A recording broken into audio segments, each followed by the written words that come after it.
America, my name is Osei-Frimpong, and we're here today to talk about menopause because it's not what you think it is, black people. We've been lied to. It's a problem. We're going to hash it out. I got a friend. She wrote a wonderful book. We're going to talk right to her. She's going to explain menopause. It's just not what we think it is. There's a lot of it that may be called a cultural syndrome. That doesn't mean your panic attack, your hot flashes are real. Your hot flashes are real. Your memory lapses might be real. They're just not caused by what you think they're caused. It's not in your head. It's real. But it might not also be a matter of your estrogen. And I know you're like, what are you doing talking about women like this? I can talk about what I want to talk about. Especially because, and later we'll find out how this is kind of, these cultural syndromes kind of invade the black community when they don't even start here. But since they're in the water and we tend to drink water, they become our problem too. Kind of like no-fault divorce, where it started out with white women kind of trying to figure out a way to get rid of their awful men, but then once it came to the black community, it kind of did more harm than the Klan. It's kind of like that with menopause, a little bit. But I have a wonderful guest here today. Her name is Dr. Susan Mattern. She is a history professor at the University of Georgia and my friend and colleague. And she's going to talk to us about what we think menopause is and what menopause might actually be and how kind of what we think it is might distract us from actual remedies and like a healthier way to think about aging. So we're going to get to it after the beat. Do you mind give me the opening? Go ahead. To the beat, y'all. Yeah. Sound good to me. Never change the ways for the world or the government. If I was the president, then I would state facts. You leave it up to me, I'll paint the White House black and ain't no future in your front. And we are back. All right, so I'm going to ask Dr. Mattern a series of questions, and she's going to give a series of wonderful answers. Because I'm going to play the everyman. I know what menopause is. It's when you're done ovulating, all of a sudden you run out of estrogen, so you get these hot flashes and you get these memory lapses. I'm an educated everyman, so I heard on NPR that like now we need to start fighting for accommodations, and women need to get estrogen pills as a matter of right and folded into Medicare for all. And that's where we're going, and that's how we solve menopause, because it's a biological phenomenon, and if you don't agree with that, you're a misogynist. To which, Dr. Mattern, you would say... Hi, Irami. I'm so excited to be here, first of all. Excited to be on your show. I'm a huge fan, obviously. Okay, so yeah, I do think that's a pretty good articulation of what most people think when they hear the word menopause. They think lots and lots of symptoms, hot flashes, memory issues, so on and so on. And so one of the questions that I started with is, why do we think of menopause this way? Because I'm a historian, I'm an ancient historian, and I knew that in most of the cultures that I studied, and I'm also a medical historian, it just is not a thing. It's not something that people talk about. So I had this question of, how does menopause get to be a thing? How does it get to be, and especially how does it get to be a medical thing? How does it get to be in the medical discourse, and why do we think of it the way we do? Now, periods are a thing. Oh, yes, definitely. So, like, everyone talks about puberty and it's always menstruation. Been the case. Yes, and people have always known, and it's always been a well-known, especially, certainly in Greek medicine that I study a lot. Since time immemorial, we have known that women stop menstruating around age 40, age 50. There was debate over exactly what the age was supposed to be. So they knew that. They knew, and people have always known, and even people without modernization, without modern medicine, know that in midlife, women stop having children. And for the most part, usually that's perceived as a very positive thing for various reasons. But this idea that there is a sort of a syndrome, a lot of symptoms, and a medical condition is something very specific to Western culture and a specific time period. So really before around 1700, we don't see this. And then after 1700, this becomes a very big, popular idea. First in medical literature, and then sort of it spreads to pop culture, and everybody starts What else is going on in that time? Oh, yeah. So this is when I was part of my explanation, when we're looking at the history and the background of how we start to think of menopause the way we do, the context is really important, and even sort of the intellectual context is important, and what's happening in medicine, the history of medicine in that time. This is in Europe from, say, 1600 to, say, 1900, this is the classic era of syndromes, all the great syndromes that we think about. Melancholia, hysterical suffocation, this wonderful new syndrome they called green sickness, which was very exciting. Nymphomania is a big, big deal, suddenly becomes this new thing. And so physicians in this era are really excited about talking about syndromes, and they all have these very similar things in common. They all have a lot of behavioral symptoms, a lot of people acting crazy, a lot of various general symptoms of uncertain etiology and so on. And it's very clear menopause is, and this is also when we start talking about what we're later going to call menopausal syndrome. But at first they just started talking about, diseases and conditions that happen when women stop menstruating. So some of these syndromes seem to have legs and others don't. Yeah, right? well, we still don't talk about wandering. What was supposed to wander? We don't talk about hysterical. Hysterical suffocation has a very long and complex history. It happens to be the one that I've studied the most, and it has ancient origins. So I know I could talk about that for a long time, but I won't. But some of the syndromes. Most of those syndromes we no longer talk about. In fact, of all of those syndromes that originated about the same time and about the same place, menopause is the only one that we still talk about as a medical or sort of internal medicine condition. Some of the other ones, we don't usually use those words, but they have some influence on certain modern psychiatric diagnoses, but they're not really, otherwise they're not medical topics anymore. Now, Dr. Mattern, what you're suggesting is that menopause is not something that's universal.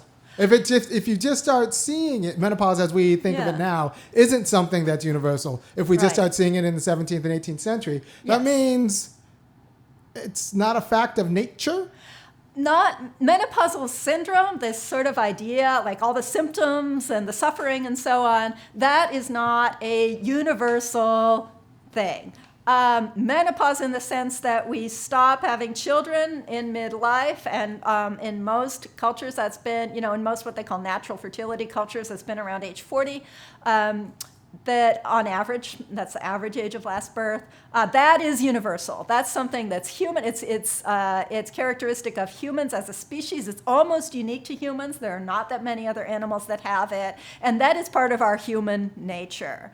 Now, the syndrome is not part of our human nature. That's something that is it has origins at a certain time and location in Western culture. It was adopted into modern medicine in a way that these other syndromes kind of were not. And because it was, it's sort of made its way into modern medicine and is a concept in modern medicine, it's been exported wherever Western culture and modern medicine have been exported. So can you just draw a quick distinction between menopause, the fact of nature, and menopause, the syndrome? So menopause, the fact of nature, is a transition to what is a natural occurring life stage for women, post-reproductive life stage. This is an evolved stage of life that's been really important for our success as a species, and it's part of what makes us unique and makes us uniquely successful in certain ways. It makes us uniquely adaptable in certain ways. So that is natural. Now, how we experience that transition, I would say right now that probably the biggest influence on how we experience that in that transition is culture.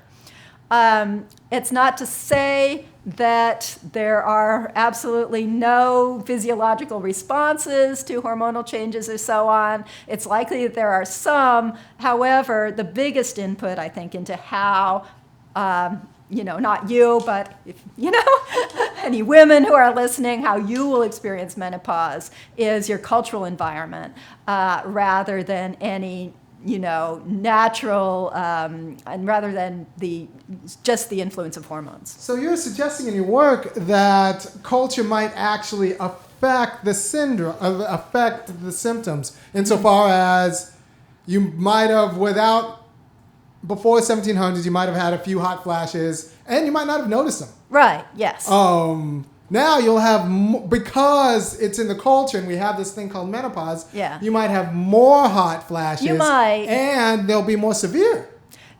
Likely, yes. Some of the things that, so yes, I think all those things that you said are pretty correct. So, and there are even, or there were until recently, you can still read research on contemporary societies that don't have a lot of exposure to modern medicine, that aren't very modernized.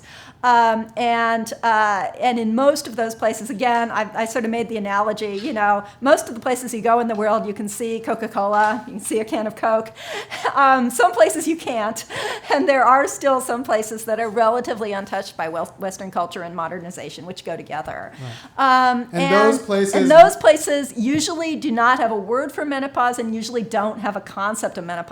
There are a few exceptions where there is sort of a concept of symptoms associated with menopause, but it's really different. They're not the symptoms you think. So it's not the same thing at all, really. Yes, so I'm saying that exactly, that if you're in a culture that is not westernized, not modernized, you probably also don't have this concept of menopausal syndrome. You may, if you get out enough assessments and enough tests and hook you up to a bunch of machines and so on, you may be able to measure, if you ask enough pointed questions, you may be able to get, do you have headaches? Do you have memory loss?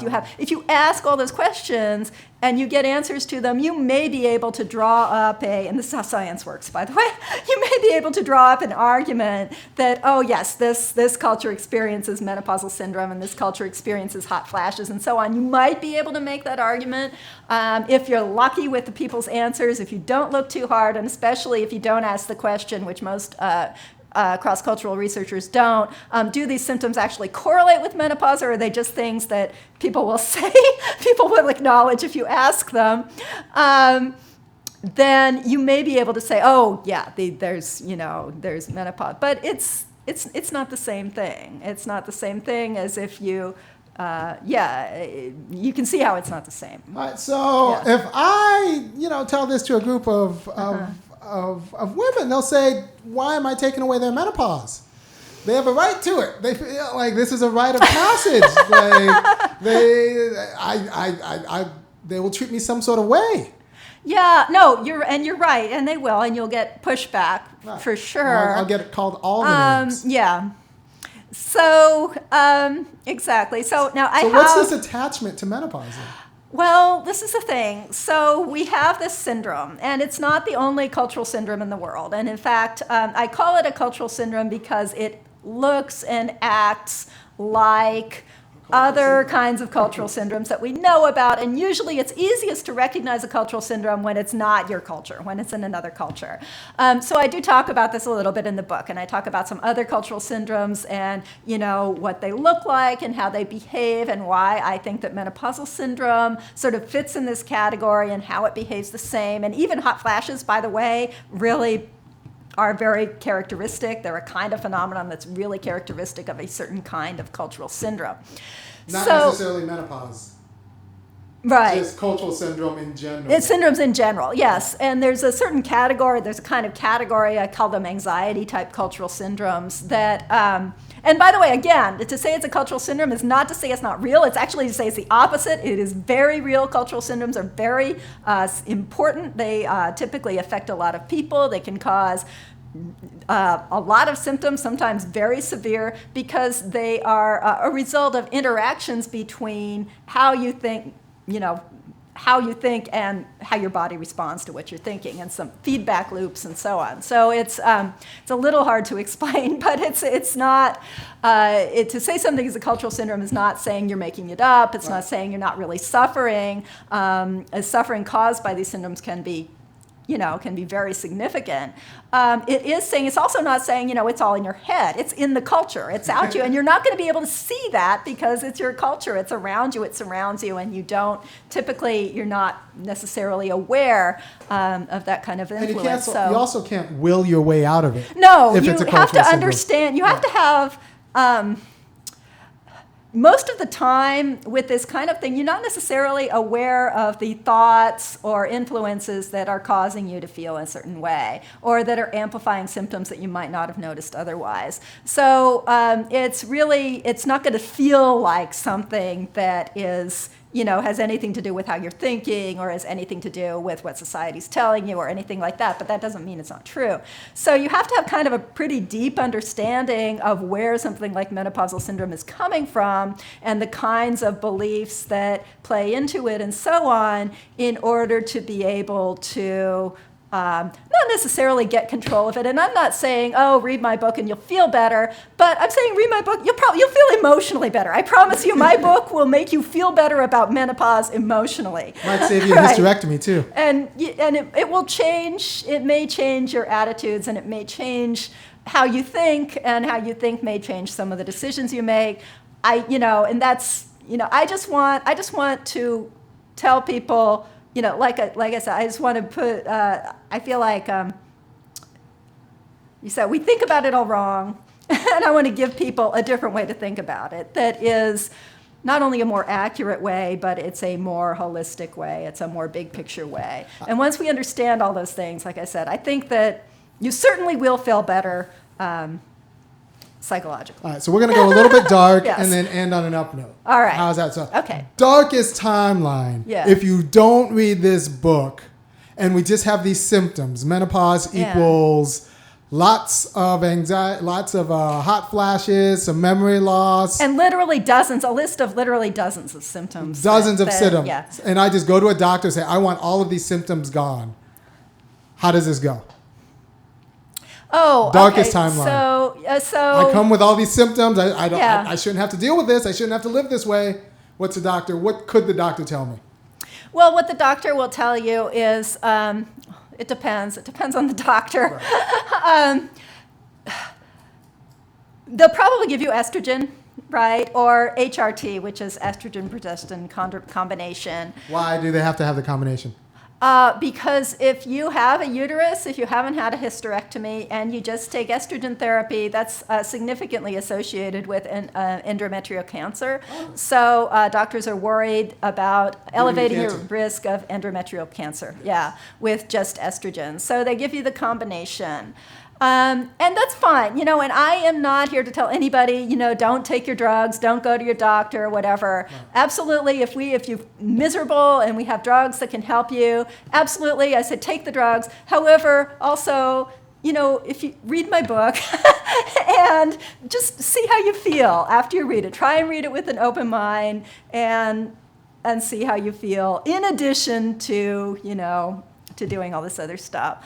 So they will give you, and I kind of don't want, I'm not a doctor, I'm not going to comment on, I do talk quite a bit in the book about, you are a medical historian though, so you read about doctors. I do talk about sort of where we are in terms of research on menopausal symptoms and, what the thinking is right now, and sort of I try to take a more big picture, what is the kind of talk that we are doing right now about menopause. And most doctors will talk about, if you pick up a sort of typical gynecology textbook, you'll see the words estrogen deficiency, this idea that women past menopause just don't have enough estrogen because estrogen is something, it's really important for health, it's this magical thing, and, and it's, and young women have the right amount of estrogen, and older women are, they're unhealthy because they don't have as much estrogen.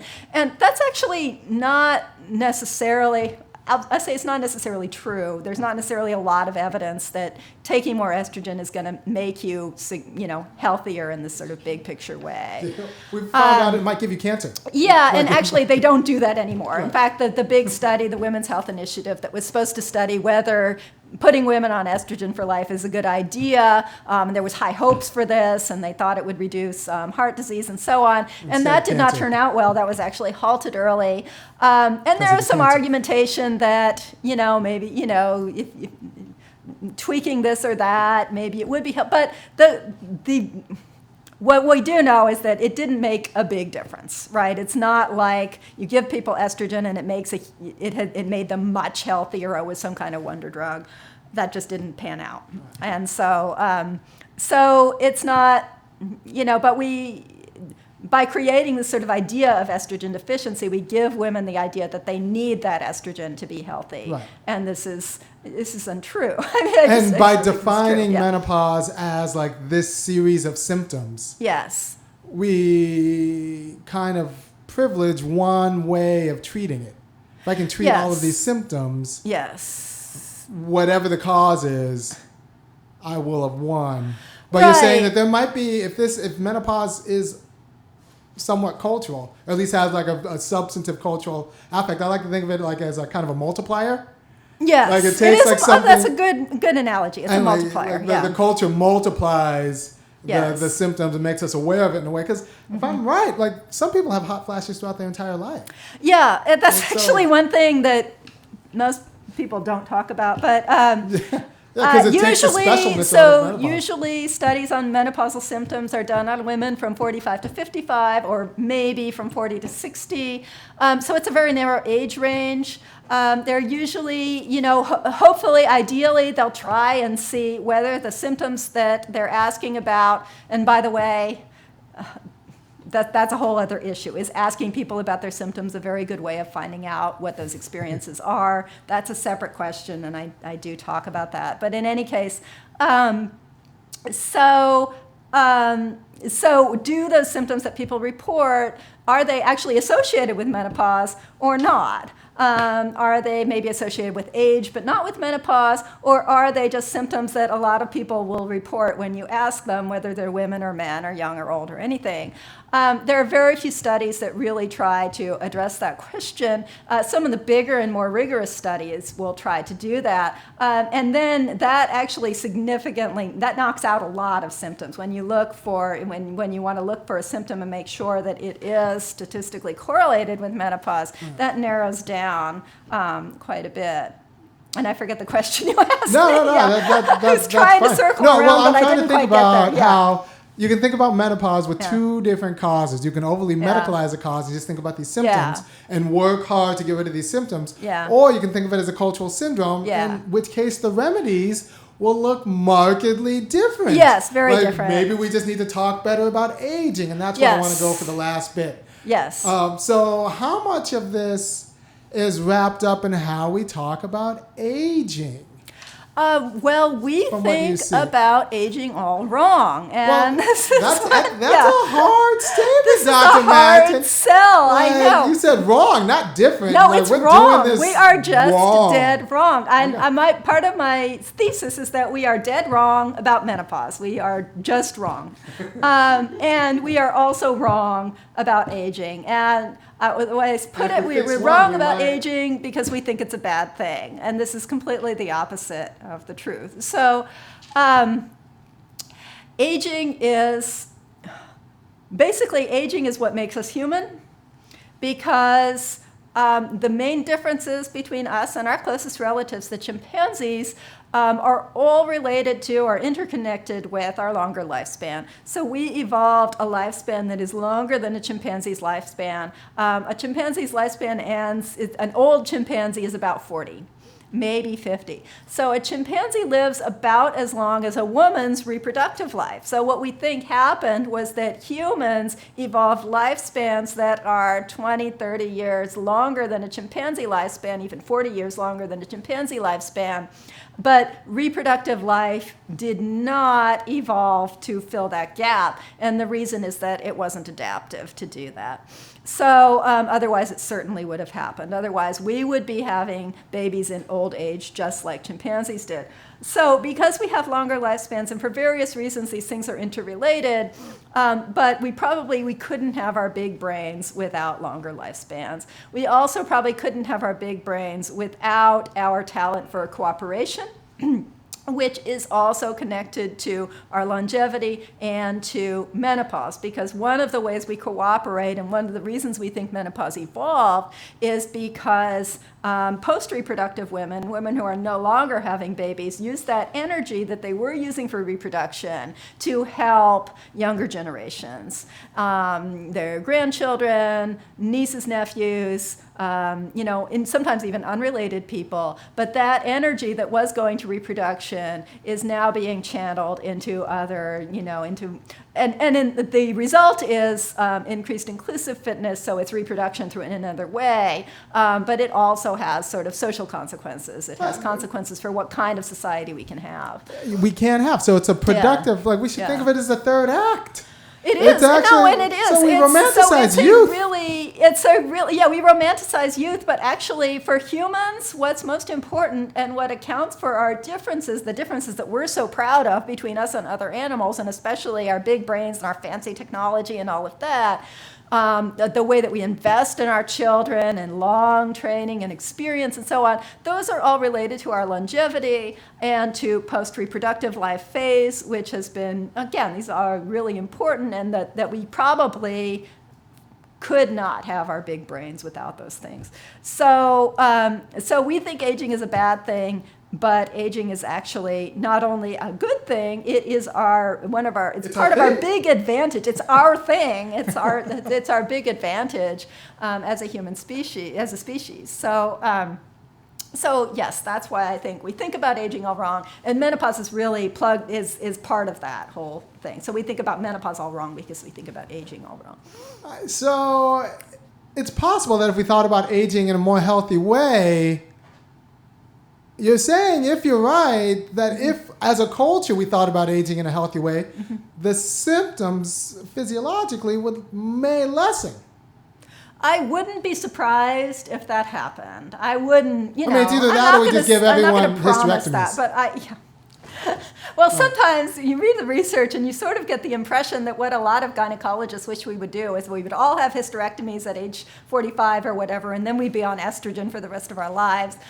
This is just, this is where we are in the medical discourse. But another way of thinking about it is possible. If we didn't start from the assumption that menopause is a bad thing and it has a ton of symptoms and it's a disease and it's an estrogen deficiency and it makes you crazy and all of this, if we started from the assumption that menopause is a transition to a phase of life that is adaptive and important, and by the way, in foraging societies, foragers reach peak productivity for men and women in their 40s and 50s and not before that, then I think that has a lot of sequelae. That has a lot of consequences for everything, and not only for how we think about menopause, but even for science of menopause, I think, as well, which starts from a lot of these assumptions without understanding where they come from.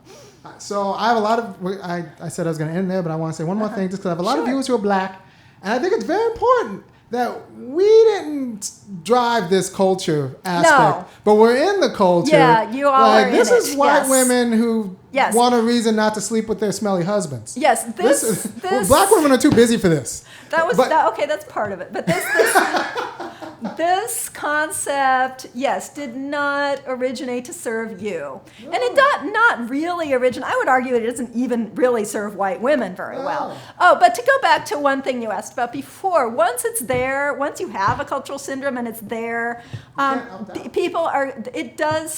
persists, for lots of reasons. And of course there's profit, and there's from drugs, and there's a whole industry of research that depends on this, and there's all kinds of things that depend on the concept. But also, once it's there, it has certain advantages for patients who can identify with this. And there's advantages if you're in this situation anyway, and everybody thinks that you have menopause and you're crazy or whatever. Oh yeah, I just forgot because I'm on the change. It slipped my mind. And and it's typical of cultural syndromes that they're used that way. So, for example, in a very famous article in 1982, Arthur Kleinman, sort of the father of cultural anthropology, in his study of neurasthenia in China, showed how people were using this diagnosis of neurasthenia to solve really difficult problems in their lives. This is a period when husbands and wives might be assigned to work groups far, distant from each other, and they wanted to transfer or something like that, for example. And this diagnosis could be used for those reasons, and it can be used in a lot of different ways. So, of course, once you have that set up, you're not going to want someone to take away your neurasthenia diagnosis. This is the only way you can get to see your kids regularly, So, so that's an example. It's a little less emotional because it's not from our culture. But that's an example of how once you have a cultural syndrome, it is its own thing. It causes its own, it is a force of history. Yeah, it gets taken up and exactly. becomes And when functional you take it away, it leaves a weaponized gap, and people are not going to want to take it away. So now we're kind of not addicted to menopause, but there's a lot. Yeah, people make money off of the change, man. They do. Yeah, you'd have to rearrange a lot of things if we decided we didn't want this concept anymore. Right. Yeah. All right. So, surprising good things and surprising bad things about releasing this book. Oh. Well, the great thing about writing this book is that there was not a single boring minute writing this book. It's that everything that I looked into was so interesting. I got to read so many interesting studies and so many interesting books, and I talk about a lot of those in the book as well. So, the surprise for me was just everything. I learned so much. I had to reject a lot of ways of thinking that everybody around me was thinking. And that could be hard because now I have this completely different view of something that everybody thinks they know about. I say the word menopause and I can see people just freeze in horror, and they think, they're going to be depressed. They're going to be mortified because we're having this conversation. It's a happy ending. It's like aging. It's just this really, really interesting subject, and it's sort of changed my vision of who we are as animals, as creatures. A lot of my assumptions about human nature were really changed by writing this book. A lot of sort of my basic concepts of history, how the big picture of history has unfolded, it had changed as a result of writing this book. So that was a really good thing. And I left a lot of that in the book. I didn't try to take it all out, even though some people wanted me to. The surprising bad thing, and I guess it's not really surprising, but the bad thing is it was really hard to get anybody to look at it. Reviewers, really hard to get anyone everyone's an expert. Sit down and read it. And I think that people just resist, and I understand why. They resist this subject, and it's because there are literally thousands of books on menopause out there. They're all the same. They're all, there's two categories, and the one is they're called the litany of symptoms. So it's medical, it's about medicine, it's about menopause. It's this medical problem, which it is not. That is wrong. That is the wrong way to think about it. But most books will tell you menopause is a medical problem. It has all of these symptoms and so on. And and it's both not medical and not a problem. And it is not a problem. It's a solution, right? And there's nobody wants to read another one of those books. They're depressing, right? And and you're right. You do know everything in those books, right? And that is just. And then the other kind is the wise woman advice. It's like, oh, menopause is horrible, but here's how you can, here's how you can manage it. Here's how you can adjust spiritually and so on. And I just had. And I was approaching menopause at the time that I started writing this book years ago, and I had I just like that's what's out there. That neither of those kinds of books was interesting to me at all. So I was like, but I had these questions, and there's not a book about the things that I wanted to talk about, and so I had to write the book. Because it's not out there. So if you don't want to read my book because you think it's going to be like all these other menopause books, then it's not. It's really not. It's really pretty much, it's the opposite. All right, so you should read Dr. Mattern's book for a few reasons. One, you will be the most interesting person at your cocktail party if you read this book, because everybody's got an idea about what menopause is, but you're going to actually have the knowledge and the wisdom, and you're going to come at it in a different way. You may not make friends, or you may make a lot of friends. I've talked about the thesis a few times, and it's gone both ways. Some people get really attached to their idea of menopause because they're an expert of it. They've had it. How dare I know? Then other people will be like, "Thank you, irony. I've had hot flashes since I was 25, but I didn't know that. I thought I was just premenopausal and all this stuff. It makes sense. It's not a thing. Oh, it's a kind of a thing. I just stopped having periods. It's not the worst thing in the world. But I don't feel like I'm part of the club because I don't talk about menopause in this certain way. I think it's a very good book for everyone to know who just kind of wants to be interesting in things. Because menopause is kind of like, I would say the book Everybody Poops. Because everybody does it, but only half the population does it. But everyone's got to kind of deal with it in a way. Just kind of be a more interesting human and read Dr. Mattern's book, The Slow Moon Crimes. Put the picture up again. You can put Dr. Mattern. And thank you, Dr. Mattern, for coming out. Thank you so much, Iremy. And, peace.